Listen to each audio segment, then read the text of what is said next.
go. All right, so welcome everyone to our next installment of Lexington Books Anthropology of Tourism, Heritage, Mobility, and Society author conversation series, where today we're going to be talking with Augusta Lynn Bolles, the author of Women in Tourist Work in Jamaica, 7 Miles of Sandy Beach. It's a beautiful cover we were just talking about before. It's also an excellent book. And I just wanted to give my 1-minute spiel about the book series before we dive into this really fascinating discussion of women and sexuality, gender sexuality in Jamaican tourism sector. But the series, I'm your series host, Michael Giovine, if you don't know. This series is really a fascinating series. We have, you can see kind of in the background here, we have now 15 books. It's only been a couple of years. We have about 15 books of a variety of topics and areas of the world, and even in disciplines that really delve deeply into the complexities of an engaging research in the anthropology or in the cultural studies of tourism around the world and heritage. And this series, I always start this this webinar with kind of disclaimer that not all of our authors are anthropologists. So if you're thinking of publishing a book with us and you're not an anthropologist, that's totally fine. Or if you're not into anthropology, that's totally fine too. What these books all have in common, and what the series does emphasize, is that it embraces anthropology's more holistic and comprehensive approach to scholarship, and is sensitive to the complex diversity of human expression. And of course, we have here a really a decorated anthropologist, let's say, who actually didn't teach in the anthropology department. Dr. Bolles is a professor Emerita of the Harriet Tubman Department of Women, Gender, and Sexuality Studies at the University of Maryland. And Dr. Lynn Bolles has had a distinguished career in anthropology, conducting decades of research in Jamaica and elsewhere in the Caribbean. And you've been really involved for many years, of course, with the American Anthropological Association and other associations. You're the past president of the Caribbean Studies Association, the Association for Feminist Anthropology, and also the Society for the Anthropology of North America. And at the AAAs, at the American Anthropological Association in 2013, you received, I think, the Legacy Award from the Association of Black Anthropology. And then, of course, this past year, I mean, it was so great to see that you were also honored in 2021 with the American Anthropological Association's Gender Equity Award. So really, you've had such a breadth of experience. And of course, we were talking before we started about all the books that you have coming out very soon. It's COVID has been very good to you, this time. And we're happy that this is one of them.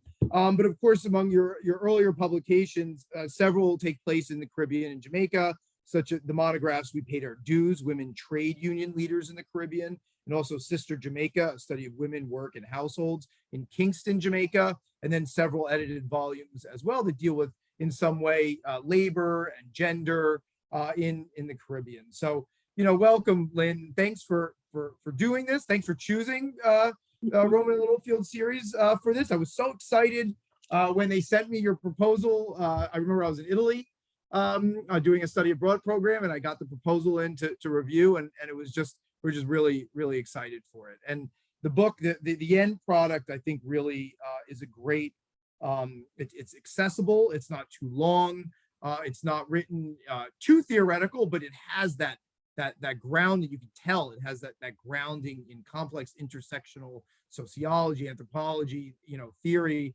that really, I think, you show how it's done, right? You show how it can be done in a way that that other people can understand, lay people can understand. And so please do check out the Women in Tourist Work in Jamaica.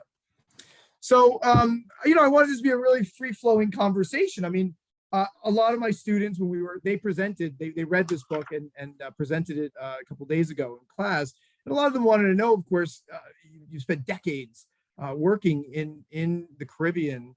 Maybe we could start out with a softball question here, like what made you want to study Jamaican tourism, gender in Jamaica, and how did your positionality affect that? As a woman, yeah, I'd love to hear all of that. I guess all of us have stories of origin. Right. And mine is an interesting thing. I am not of Caribbean descent at all. I'm Jamaican by adoption. And matter of fact, and one of the greatest compliments I've ever, I voted for you, or I liked what you were doing because, only a Jamaican could do that. Or you're really, I know you can't be Jamaican because we can't do that. And so that has been in terms of my own positionality. And part of it has to do with, the old post, my father was a World War II vet, and he was finishing up his PhD at NYU, and he rented a room and there was a couple of guys who rented a room from my mom. Well, I called her Mom Bradshaw, who had migrated from Jamaica in the 30s. And so we were, when we came along, meaning me and the other children who came along with these guys who rented at that time, who were getting these degrees on the GI Bill, in the late 40s. And I was lucky in that I had kind of a cultural understanding of where my father came from, which were the hills of West Virginia. My mother was from New Jersey, but descendant of people coming from Georgia. And then I had this other overlay of Jamaica. And so I had this multicultural diasporan socialization where I was able to kind of weave in and out of what was for me, it was like normal, but right. It wasn't other people's experiences. So that was part of it. And then actually in a book called Sister Circle, I did a biographical sketch of how this became even more tightened.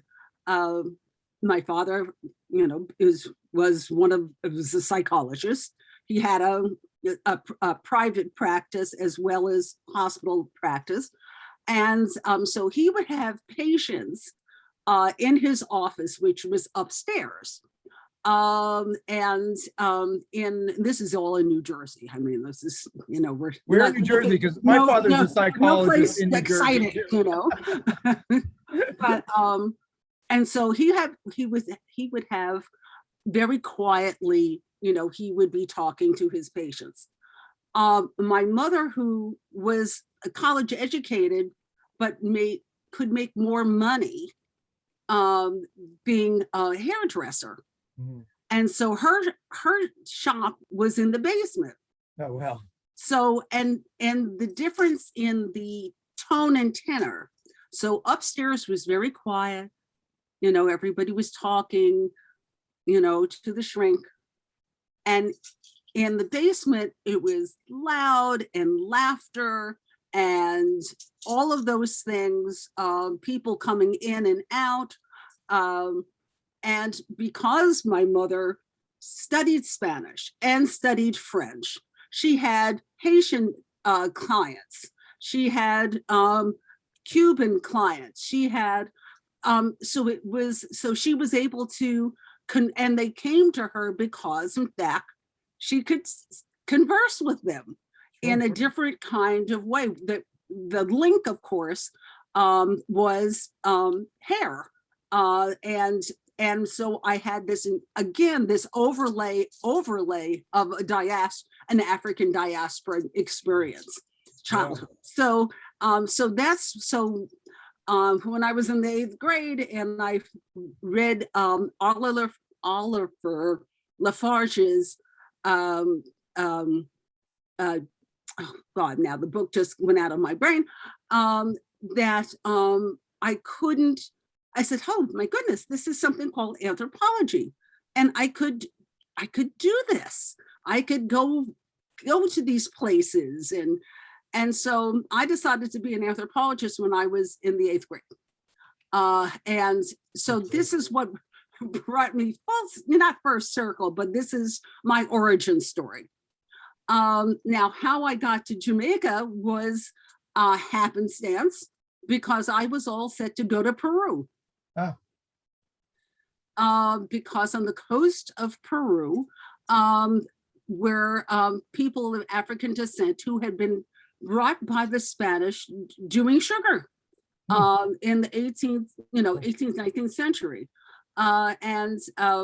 So I was all set to go there. And then I wound up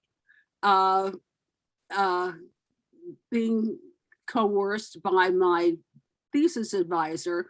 Why don't know, there's this program going on in Jamaica. Why don't you do that? And I talk about that in the book.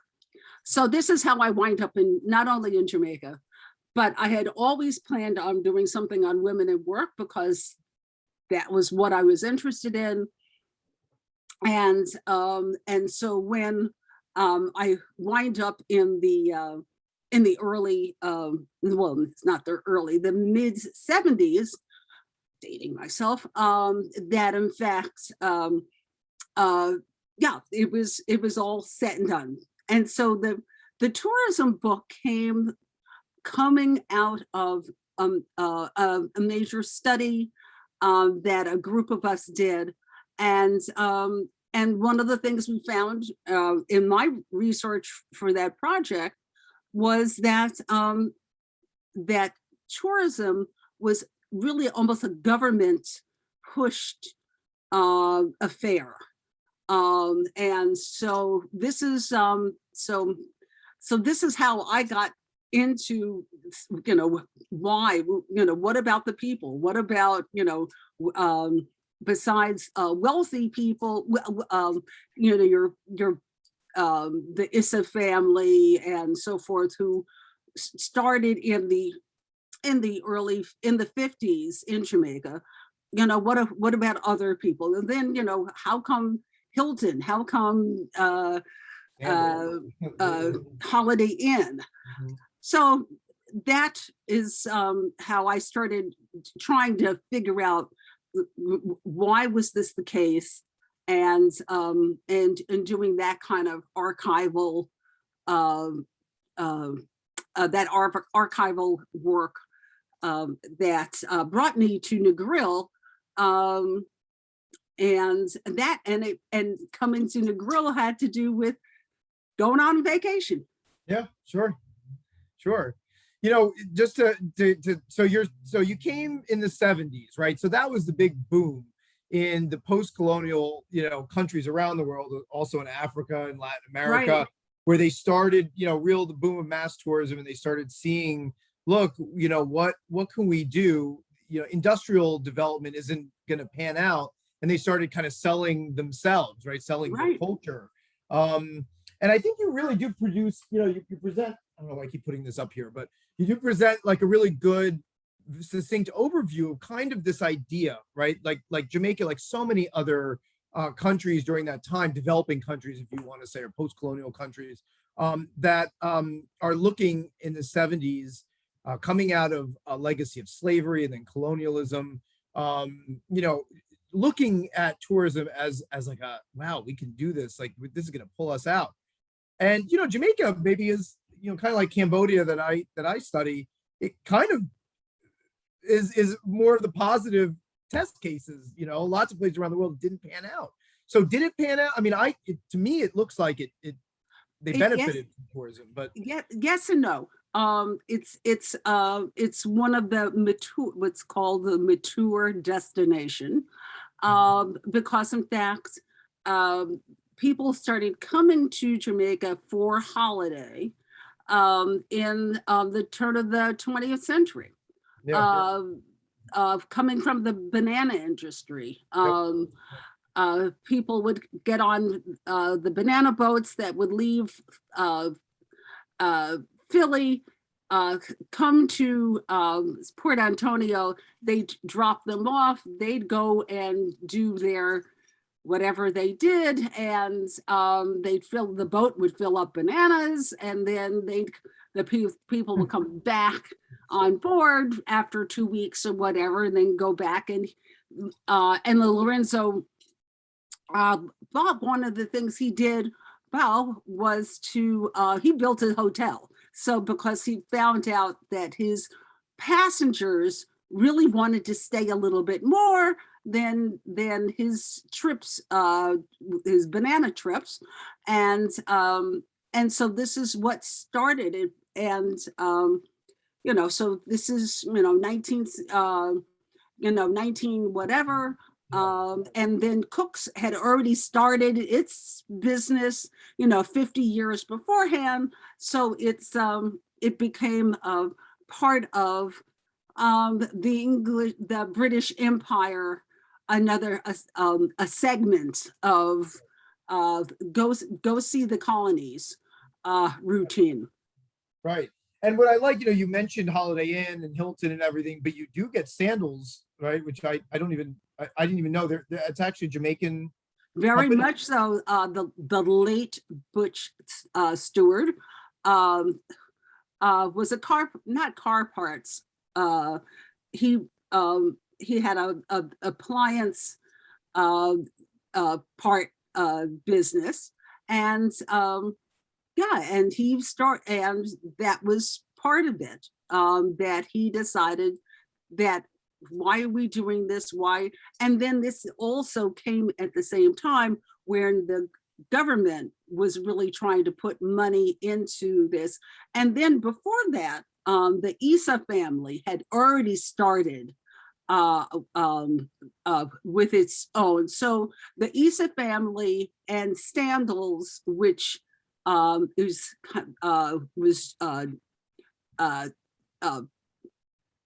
Butch Stewart's empire. Mhm. He passed away last 2 years ago. Oh, really? So it's and so though these two families, as it were, became the kind of the giants of all inclusive of all inclusive not facilities, accommodations, taking off of the Club Med routine, which was very, very popular in France, Mhm. which used its own French colonial.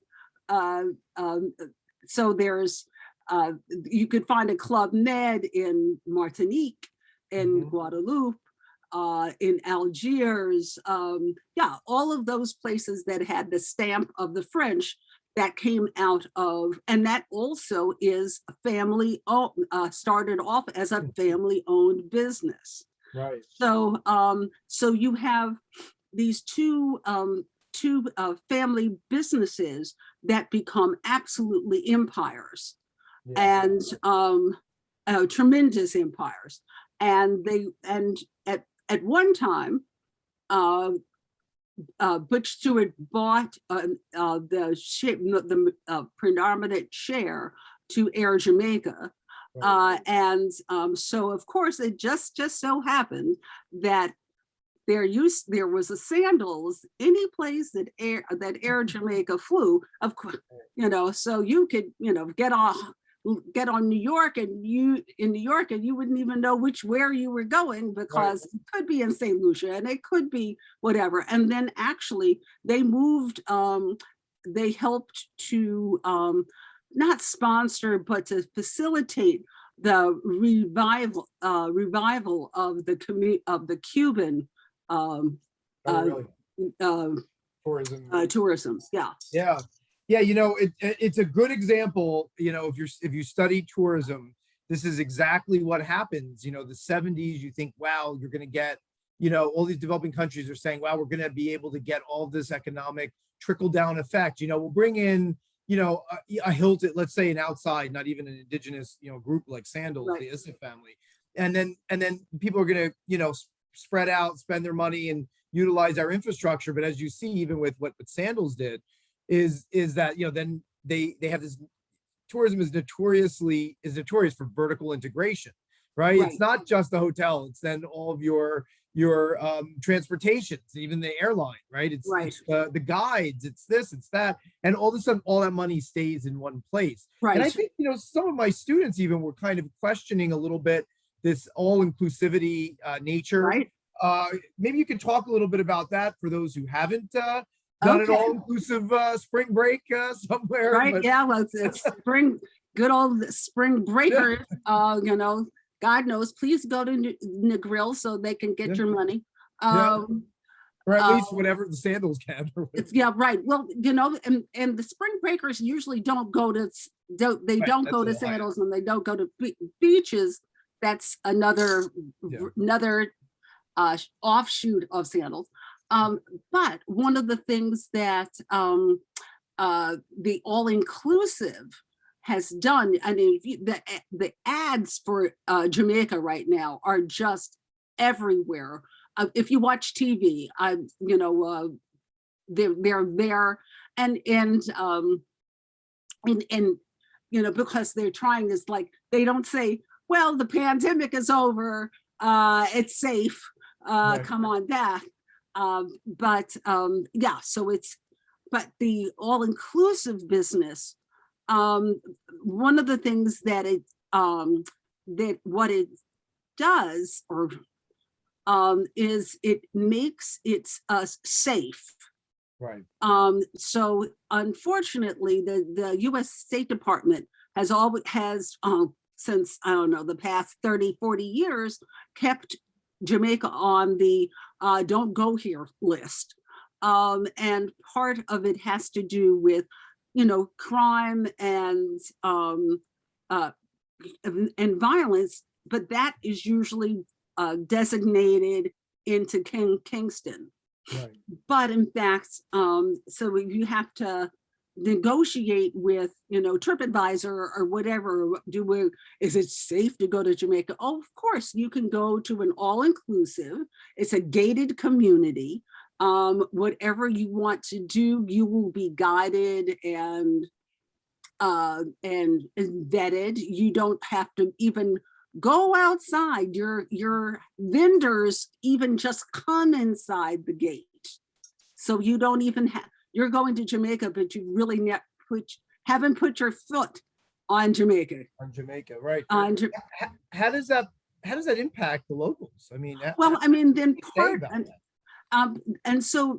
and then I can't talk about all of Jamaica, but just specifically about Negril, because Negril has a very, very special history, because it was very much local control, not control, but it was facilitated by its own largesse. I mean, they didn't, there was telephones, any part of infrastructure, they just kind of laid back and say, I don't know if we want to do this. Mm-hmm. And then the Jamaican government was so busy putting money into Ocho Rios and into Montego Bay that, in fact, all right, we'll let those people, those Rasta, those, they let them just have. And then in the 70s and into the early 80s, people were coming to Negril because it was this laid back place. that's why it's the capital of casual. Families would come, they'd rent from local families who had built little cabins next to their own house. And so you could get a really the experience that you wanted, because it wasn't necessarily, it was just part of life. Sure. There's this book called Banana Shout. It was really about a U.S. Dodge, a draft dodger who comes to Jamaica and there are hippies from Canada and from whatever, and these are the people who come to Negril. Right. So it's just like hang out. The Rasta man who's a fisherman will come get you. If you want fish, he'll bring it to you. They were people, they had tents and and so you could just hang. Yeah, well, I suspect that, like everywhere else, there are different demographics of travelers. Not all tourists are the same. And those who want to, the backpackers, the spring breakers, exactly. Those are all different, I think it's beaches or something is really pushing right now, this kind of idea of like going on a romantic, kind of getaway. So it's like newlyweds or something. Exactly. So they're just very different types. And then there's family resorts. So there's all kinds of different ones. Exactly. And what I think, yeah, sorry. I was saying what happens in the grill is that it holds on to this, the adventuresome clientele more than you don't go to Ocherias for adventure. You don't go to Montego Bay for adventure. Right. That's now you have families who are looking for Minnie Mouse will come to Negril, but that's recent. Yeah, and I think they have to diversify to compete with Montego Bay and everything. What I like though about the book, to get back to that, is obviously it's about women, right? So it's about gender and also sexuality. I mean, we do talk about that in the tourism sector in Jamaica. And every chapter, after the historical overview, which I think is really interesting, every chapter is really talking about a different, almost demographic of woman worker, from those who are working in the hospitality industry in those all-inclusive resorts, and obviously have certain expectations, about them that are different than, let's say, the Huskers and those people who are more informal tourism workers. They all have different levels, and I think that it's really interesting, especially because, and I want you to kind of maybe elaborate on that a little bit, because the UNWTO, the World Tourism Organization, is always pushing this idea that tourism is one of these sectors that actually employs more women than men. Now we got, it's about 56% women around the world, and of course in many of these areas it's more. But of course, you still have this gender inequality. I mean, the women who are employed are, oftentimes the lower level workers, the ones who are doing what we would think of as the household work, just in the tourism sector, the people cooking or the people, taking care of housekeeping and things like that. Do you see that everywhere? I mean, you definitely talk about entrepreneurs too. I mean, what can you say about that gender inequality? Well, one of the things that one of the premises of the book was to show that, in fact, that tourism wasn't just about chambermaids, that there was a range of jobs and employment opportunities in the tourist sector. And so in one of the chapters, I talked about I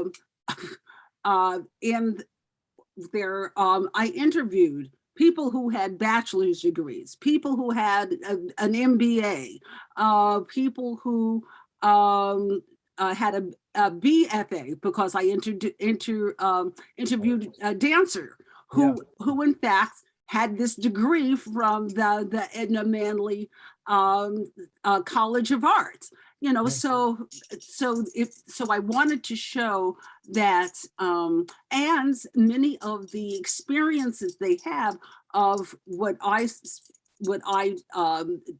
try to show is the cultural behaviors that come about them because they're all Jamaican, and some of them, you know, again, you know, they've studied in Britain, they've gone to Miami, they've come to New York. But they also coming back into the business, as it were, also rely on their own cultural behaviors of, and I talk about skin teeth Yeah. and then also Jamaicanness. So how in fact, um, you know, the people who so like one of the interlocutors who was she was she had the desk and she spoke multiple languages because there are multiple language speaking people come to Jamaica. So, you know, she spoke French, I think she had Italian, she had German, but the experience that I encounter, that I convey, is Mhm. how in fact they're these people, these tourists, really didn't see her as this educated woman. Okay, they didn't see her as a dark-skinned woman. They didn't see her as actually the color of her skin, which was medium brown, and who in fact had studied in France, and so and you know, and when she says, yeah, and they came back, I told them again, and they came back and they asked again, and then they wanted me to go to, and then they wanted me to kind of ferry them to the place. She goes, can you imagine people doing that? And so, you know, she goes, so you know, just, you know, show man, you know, I'm not doing this. Now, the same cultural behavior, the same language is done by a maid. Right. You can imagine these people expect me to do this. Mhm. Yeah. So this cultural behavior is an important part of what keeps people as keeps, and particularly women, as a way of managing um, um, the inequalities that are very rife in tourism.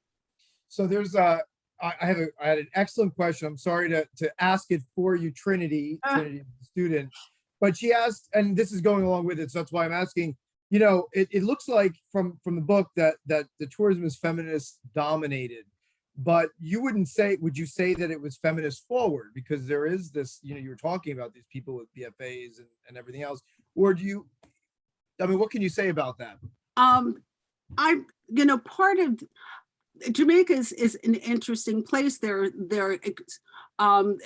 It in one instance, women they are very much in control, but it's still it's a most matriarchal place in the world.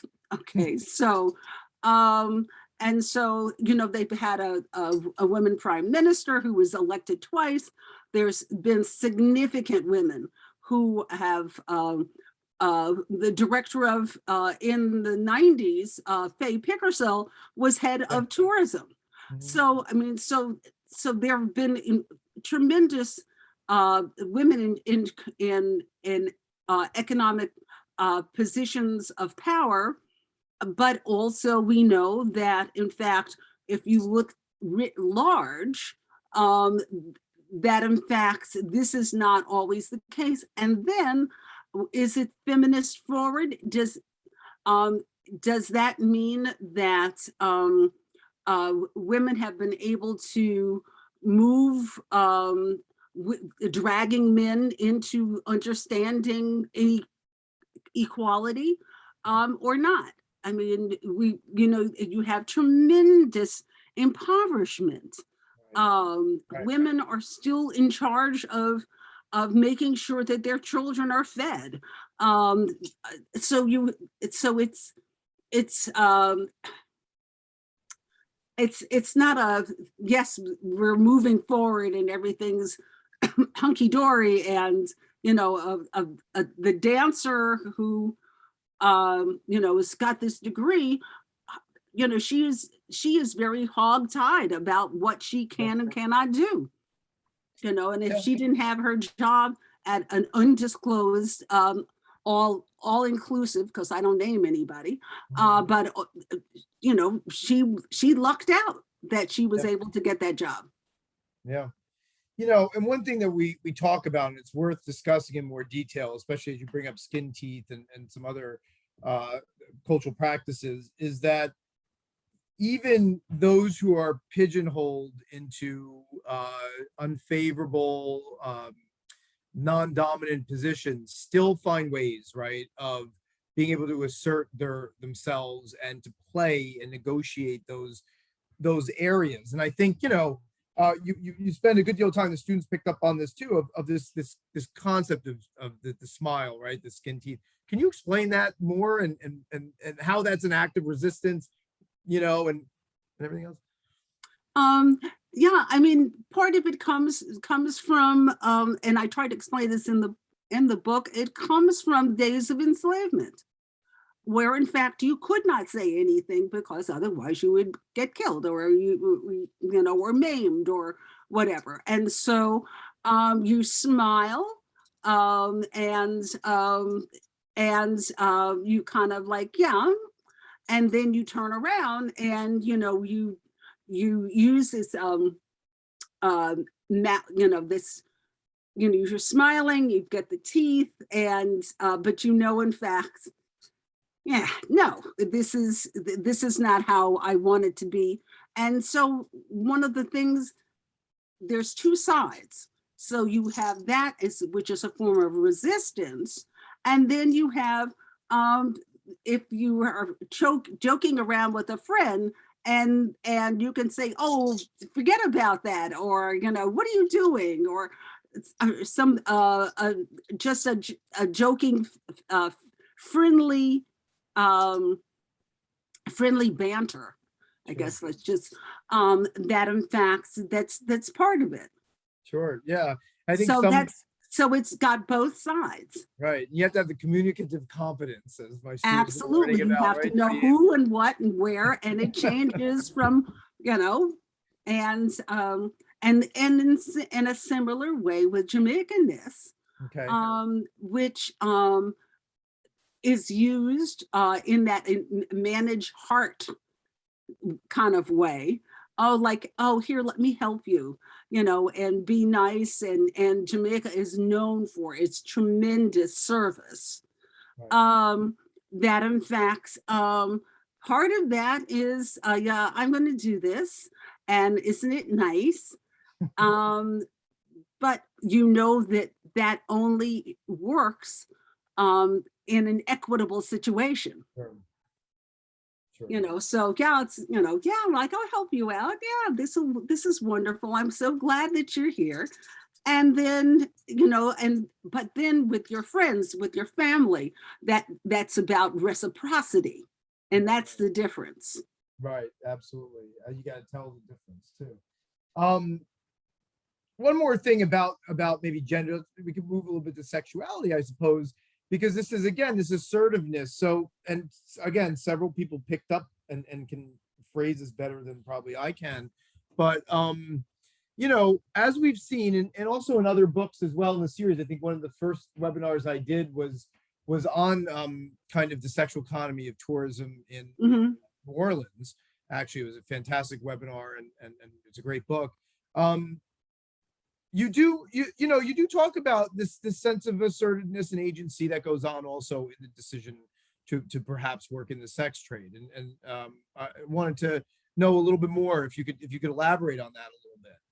I guess I follow the work of Kamala Pompidou. And one of the things that her work, and she's got 2 or 3 or 4 books out on this, and part of it has to do with, this is work. This is, and why it is, what is the oldest, the oldest job in women's jobs, in the world or whatever. Part of it is, this is the only thing that women can do, but or are relegated to do, because of where they are in their particular society.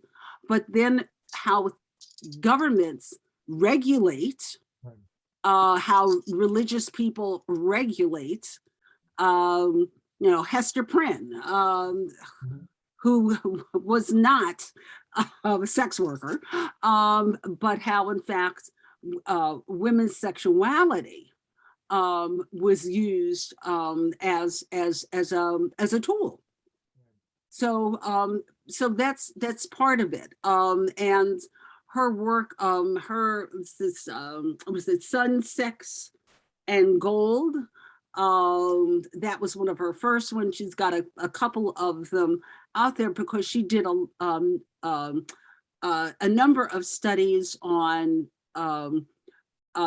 women sex workers in Curacao, Bonaire, Aruba, because in fact the Dutch don't see, it's like, it's no big deal, this, they have problems in that they are, they want to make sure people were clean and all of those things, but that is more of, the onus was put on the woman, not on her client, right. Who might, come in with syphilis for days. So you never knew, but that's the government controlling, but more so than the where women's sexuality is really constrained. Is there, I mean, not to talk about the sexual economy of like the sexuality as the sex working aspect, right? But how does sexuality itself play a role, or gender presentation, gender performance play a role in the kinds of jobs that one gets and the kind of success that one has, especially in these small scale entrepreneurs that maybe are outside of the system? Well, again, if you have sex workers, then you have people who work in jobs that where selling of a commodity, whether it's drinks or whatever, cocktail waitresses, barkeeps, all of that are part of the economy, and which in fact are based on how women are perceived as sexual objects. Mm-hmm. So if you go and you go to a club and people are dancing, they're certainly not waltzing. They're twerking, they're doing, whatever. And this is fine in a context, but I'm just watching Rihanna and her pregnancy, and how people are looking at her and saying, why is she exposing her belly like that? Why is she doing that? And then you have to remember what Rihanna's work says. Okay, so of course, but that's an example. Absolutely. So she is twisting it. She's just saying, hey, I've got a kid coming on the way. I'm comfortable. At this point in time, kiddo is not moving around, as people who've ever been pregnant know that all of a sudden you're sitting there and somebody inside just says, oh, I got to move and stretch, and your whole body just moves around. She's not there yet, but once she gets there and little Rihanna starts doing flexing arms and legs and little feet and all of that, it'll be different. Yeah. Yeah, I'm sure. But she's made her whole career too, not just as a singer, but I mean, she's like a billionaire doing fashion and other ways of selling, your body image and sexuality. Exactly. It's very natural. Yeah, absolutely. And then you have people in Jamaica, such as Shelly Ann Fraser, who's the track star. And one of the things that, she's gotten 3 gold medals, 4 gold medals, 100 meters, and then she's done then she's been on the teams, and one of the things she does not sell her sexuality in that way, but in fact she has a line of, again, following Rihanna, but she started with hair. So, all kinds of wigs and body adornments and things like that. I'm going to table the hair question because I have a student, if she's still on. She has a great question about Aaliyah. If you're still on, let me know in the Q&A if you want to ask your question about hair braiding and race. But so everybody, if you need to write questions, I'm sorry, Riley and Greg, I think I answered or I asked your questions. But please put questions in. We have about 15 minutes maybe to talk about questions. I'll ask one other last question. I mean, this was based on this book and was based on decades of experience, as we said, in Jamaica. It's valuable precisely, I mean, for many reasons, but certainly for that you see this longitudinal study that you don't get in a lot of other places. And I know that, like I said earlier, I was reading your proposal pre-COVID, I think it was, because I think I was in Italy the last summer before COVID hit. And of course you did work to put in without being able to go there, right? To talk a little bit about COVID. Can you give us some updates on what's going on now that, now that we're actually emerging out of COVID? And, right. Well, one of the things there's 2 sides of it. And I don't know if Sophie Remmel is on. But one of the things that the government did, because this is Jamaica's cash cow. This is not even the cash cow. This is the number 1 earner of foreign exchange for the entire country. So when basically December 9th, 2019 hits and the whole world comes down with COVID and everything stops, what the government did was set up something they call them corridors. And so there are some people who were in Jamaica, didn't want to leave Jamaica, or couldn't leave Jamaica. And so the country had one corridor that was Kingston base, and they basically said if you were doing work or seeing family, you could only fly into Kingston. Oh, wow. And so then the other side was, we're going to do the corridor having to do with our tourism. And one of the things that some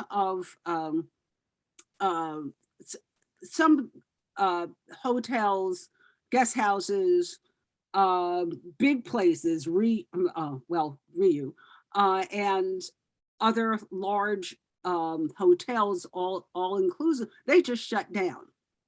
And they shut down with hopes of one day opening up.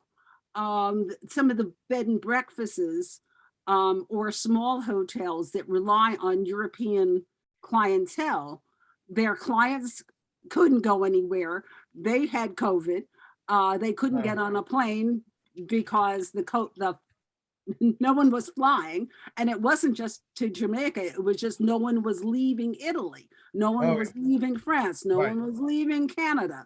The major groups of people who, in fact, so that's how Jamaica dealt with it. And one of the things I try to show is how some of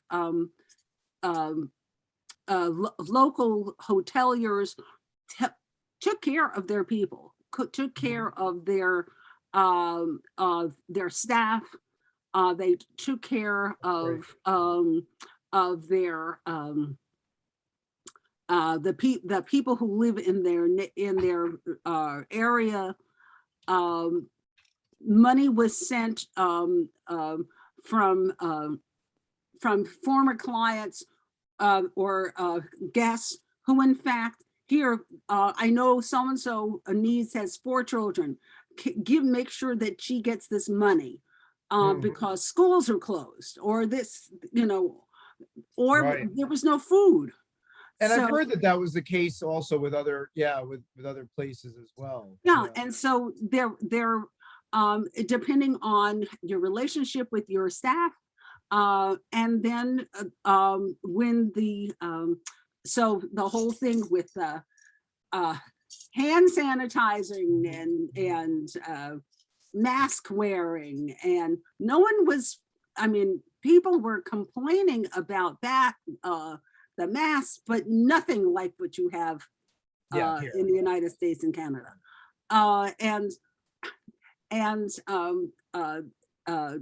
Sylvie says, she goes, I told them, you have to do this. You have to get the test. You have to have the hand sanitizers, because if you don't do this, you don't eat. Yeah. Because we can't hire you, or we can't keep you. Yeah. So people, and then because Jamaica had come through about 10 years ago with another deadly disease, Lomba, people knew that you can't mess around with these diseases. Right. It'll affect livelihoods as well. Yeah. Yeah. So it was. I think they had almost an advantage of saying, "Oh yeah, I know. Give me that bottle of Purell." Yeah. So it wasn't. I get it was onerous for people who couldn't afford a bottle of Purell, and then or similar, and then those who in fact were able to open up, and then Rio and some of the larger hotels did open up, just like Sandals is just, come have this wonderful romantic whatever, and you don't see a mask to be found. So yes. Yeah. Yeah, absolutely. I'm just looking at the chats while you're talking too. We do have, so your colleague is here. I don't know if she wants to say anything. Sophie Romo, but also Nola Stair. She doesn't want to come on, but she's from the Good, Neck great. Chamber of Commerce. And would like to know, she said hi. We'd like to know how many people from Negril or from Jamaica are zooming in. If you could put a little hand wave, maybe I can count that way. But I'll certainly, a lot of these are my students, but we did have people RSVPing from different places as far away as the Philippines, actually. But I'm just curious if anybody is from Jamaica, just to wave your hand. I see one hand up and everything. And of course, if you want to say anything, that would be great. I'm trying to see who it is. Where are my hands? Where are my hand waves? How do I see? Oh yeah, Sophie. Yeah. But this will be recorded. This is recorded anyway, so we could, of course, you could show it around. So I wanted to, it says anonymous attendee. I know who's Isabella. Did you want to come up and ask your question? And I'd also like to see if Aaliyah is up here. Aaliyah, I'd like to also, Aaliyah Steele, can I allow you to talk and ask your question? I'm just gonna bring you all up here, I think. Here, I'll allow you to talk for a second. And Lee, if you don't, just keep the camera off and just say, I don't want to talk. Well, I guess one of the things that you had asked on this Yeah, a little long list my thought was list. of doing ethnography. And one of the things that I one of the things that I wanted to say, and how hard it is to do things right, to be mindful of who you are representing, and whether or not representing on the page, on, you know, here we do we do Zoom and webinars, Yeah. but in the old days it was just on paper. And one of the wonderful ethnographers of the old days, Charles, Lord, I'm having an intellectual interlude, as someone said. That in fact, you have to represent people, and you do it.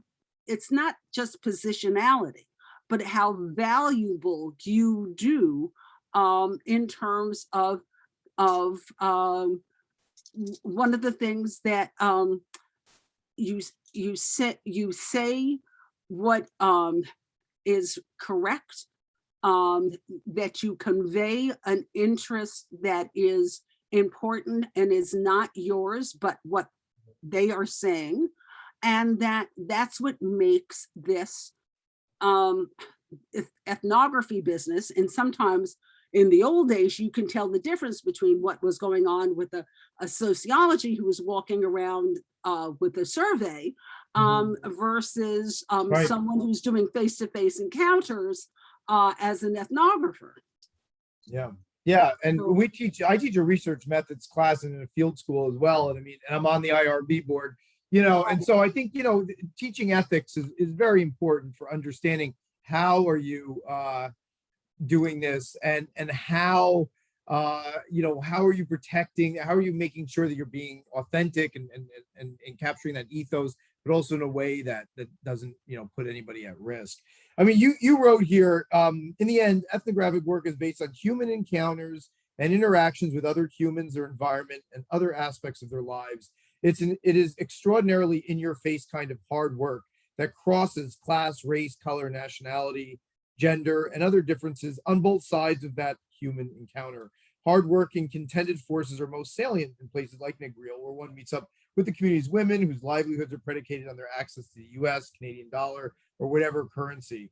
So all of these activities drive the tourism industry. I mean, I think it was just a great, you know, way of capturing the complexity and difficulty even of something that a lot of people poo-poo, you know, as saying that's Right. not hard work. When I tell my students, I applied for a Fulbright for my dissertation work years ago, and literally, you know, nobody was an anthropologist on the committee who was reviewing to doing the interviews, and they said, oh, you're just going to sit, oh, you're going to Italy, you're just going to sit around in a cafe and drink coffee, right? You know, like Right. laughing.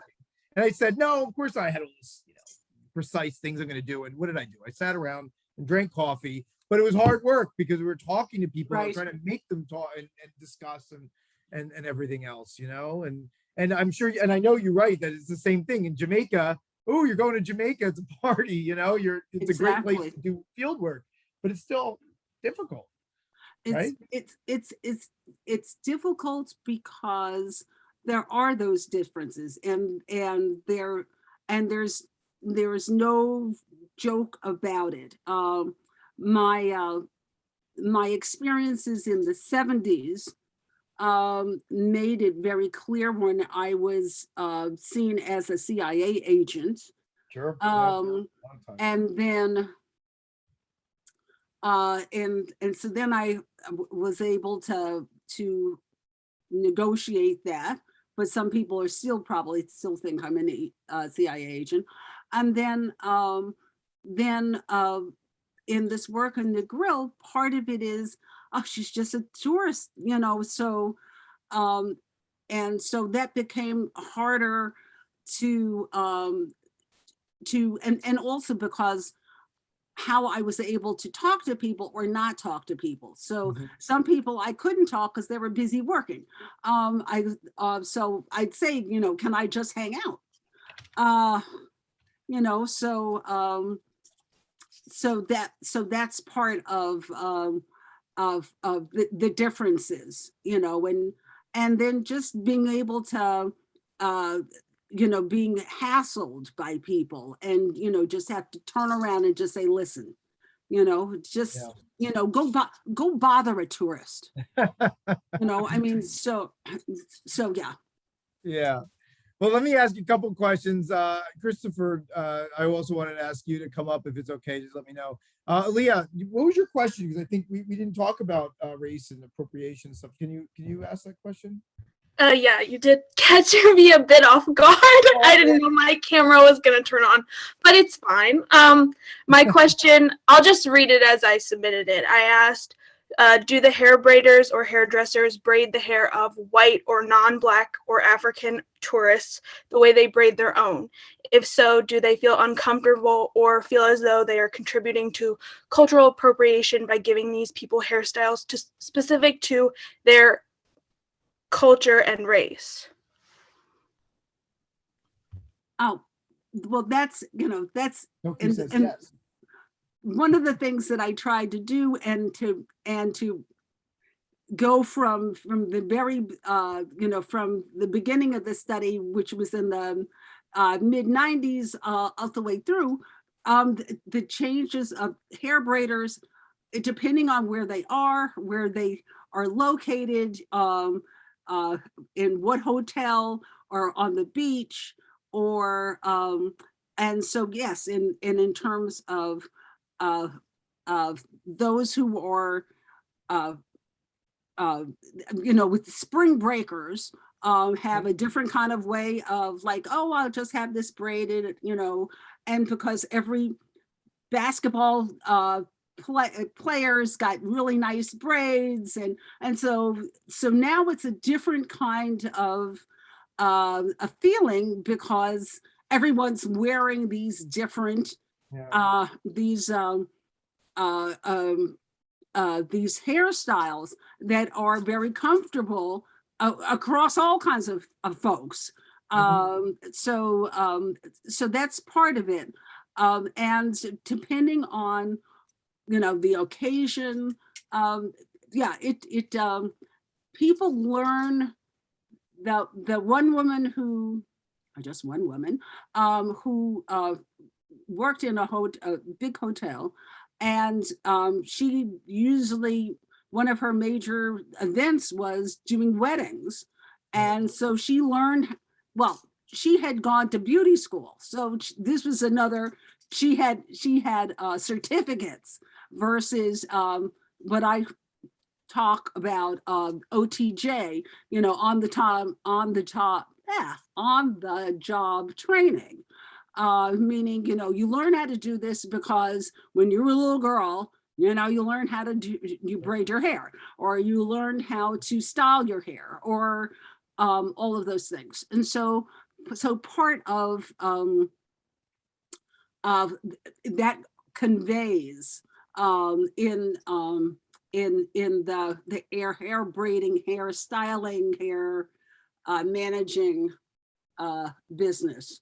That is, kind of, I don't want to say lucrative, but, people make money off of it, as well as now massage and other kinds of activities that have morphed into that whole arena in tourism. So the cultural appropriation, though, they're seeing it as a way of making it's just not the same kind of right. sense And anymore. like in the 90s, I remember people were talking about Bo Derek. No one even Yeah. knows Bo Derek is like a 90-year-old woman now.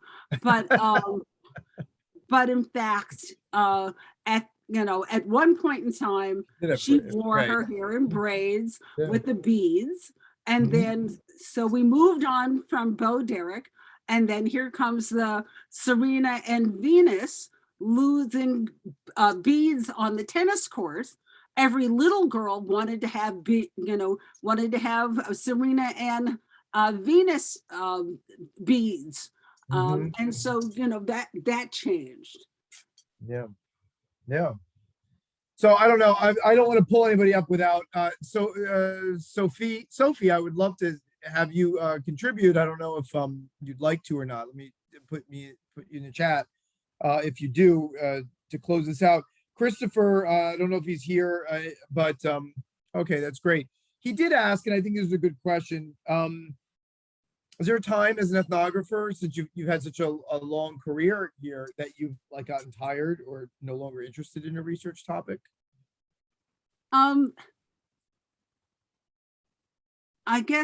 think part of my work in tourism, I'm struggling to finish up an article, and because I have another project, I'm looking at the case of articles, and I'm supposed to be doing my next project. I don't know if I'll do that, but one of the things that happens, of course, is that you can't go back and go on vacation. Yeah.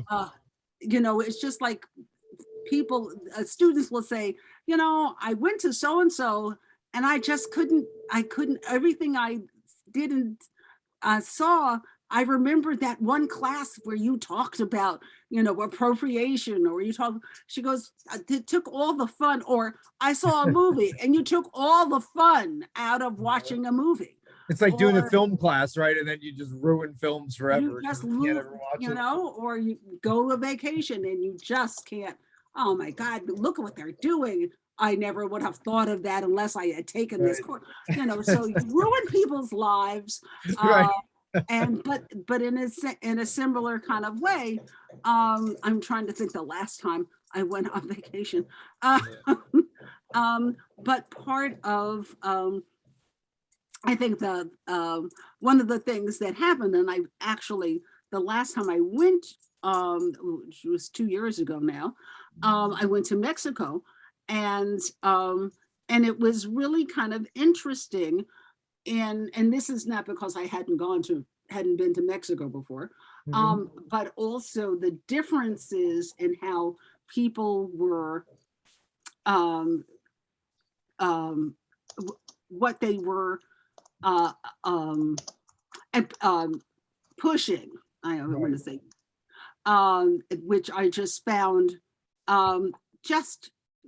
it's like, this is so terrible, but then again, this is what they were doing.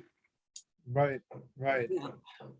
Sophie, thanks for joining us. Do you want to add anything, or Lynn, do you want to ask anything?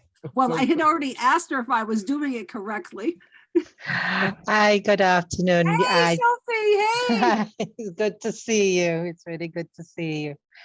Alas, I've had lots of interruptions, so I never really got to hear. I've heard little bits, and it is fascinating. And I think it's a very important area that we all need to look at. But yeah, I'm sorry, I didn't hear what you said to verify that it was okay, but I'm sure it was. I'm sending you a copy of the book. I know, and I'm excited to receive it, trust me. Oh, good. Sophie, how is things, we were talking a little bit about, the current situation here in tourism in Negril and in Jamaica, post COVID, or the endemic period of COVID now. How did you fare, and what's going on? Well, we have to be very grateful and thankful that nearly all the small properties managed to survive, because the big properties, they always have Sure. what it takes to survive, but it's all our smaller ones. And it was a very much hit and miss. We weren't sure we would all make it, but thank God majority of us have. You know, since the Omicron has kind of petered out, so February and March has been doing well, and the rest of the year looks very, very positive. So we're very pleased. But you know, on the human side of it, it's very, very interesting because the US and Canada are lacking a lot of people to work in their tourism industry. And so they're coming to Jamaica. I mean, we've always had this relationship with the US where during the summer months, a lot of our workers will go to the US and come back and do our busy period, which is the Christmas period here in the winter period here in Jamaica. But now they're taking them kind of from now full time. And, you know, in the past it was chefs, waitresses, but now it's, you know, down to, you know, pool attendants, beach people. I mean, there's a lack of enough people to do the industry in the US. So which means that here in Jamaica, we're now finding that we don't have enough people to work in our industry. Wow. But our government is trying really hard to train more people, because, you know, I feel that the more people we train, even if they go and work in other countries, it's a positive. It's a positive for Jamaica because they'll learn different techniques, skills, and have a view of the world. So when they do come back, you know, they're a more rounded human and understand the issues that the world faces, really. Yeah, that's really interesting. And of course, for my students, we're out of time, so you guys can go. We'll stay here for a couple more minutes and chat, but certainly anybody who needs to go to another class can go. I thought it was fascinating. So, what are you?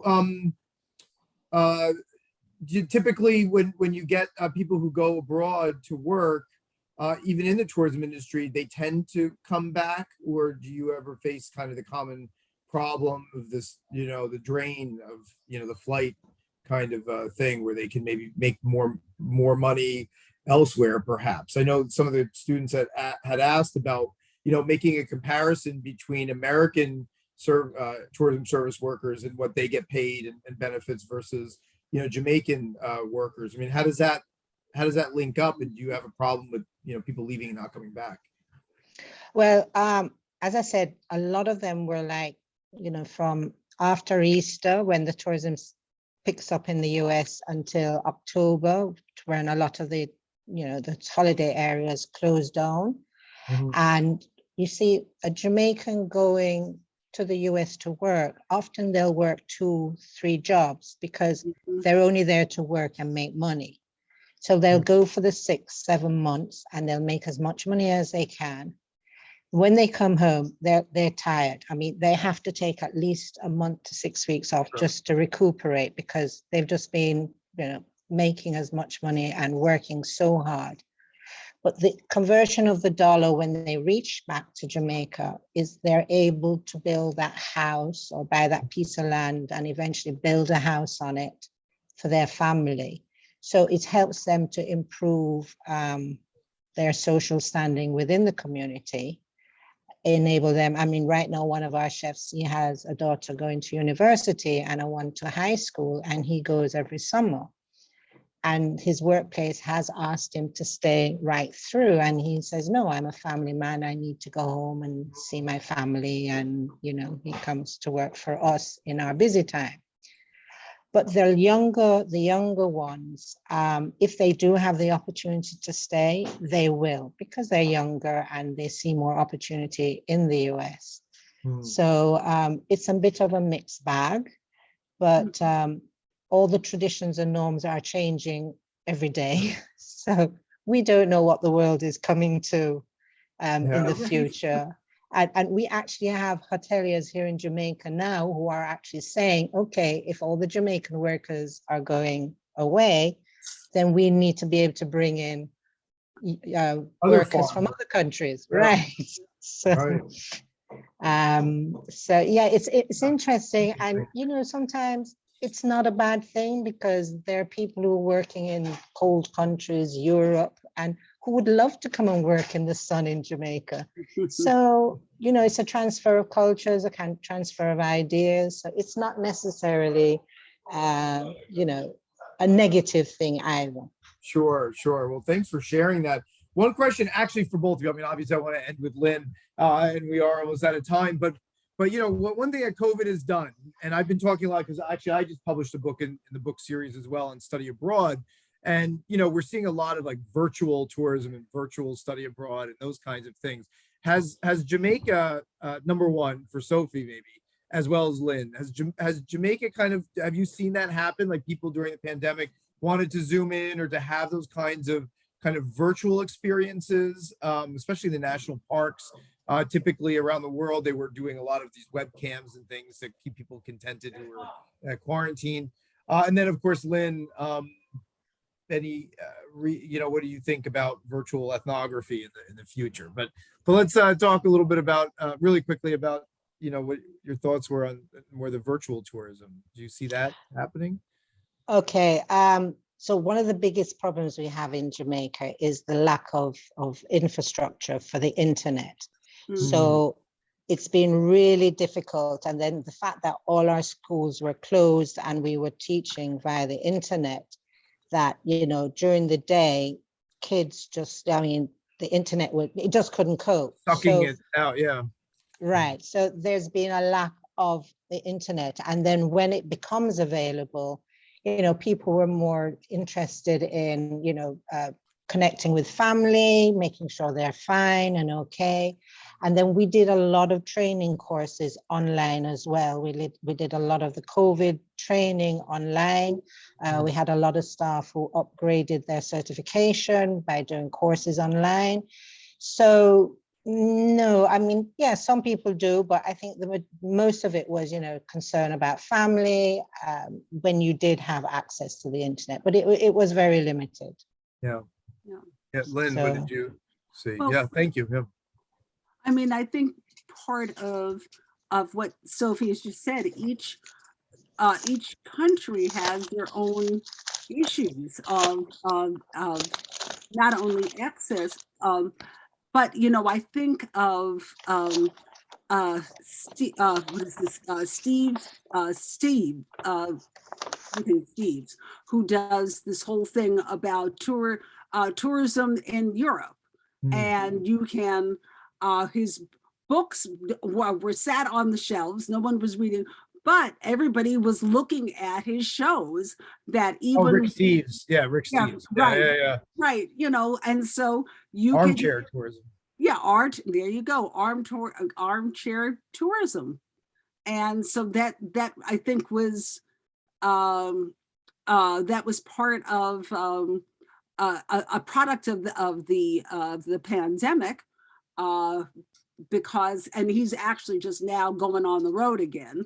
And there was a whole thing about books, tourist books, the lonely planets and so forth, where in fact they sat on the shelf, they didn't go anywhere, and now and they've redone how they're refocusing on, instead of telling someone go to this hotel or this is a great restaurant, they're doing more of a panoramic view of the whole country, and so yeah, so that I think that's part of the changes that has happened in, you know, people who don't have access to the technology, people who do have access to the technology and what they're doing with it. Yeah, that's fascinating. So yeah, that's great. Maybe we should leave it there, or do you have any other thoughts or anybody else have a question? Well, we've gone over it. I don't want to take other people's time, but this is so fascinating and so good. And again, you know, the book, for those of you who want to get it, you can write me. I know it's not right now. It's a little, because it's hardcover, it's a little expensive.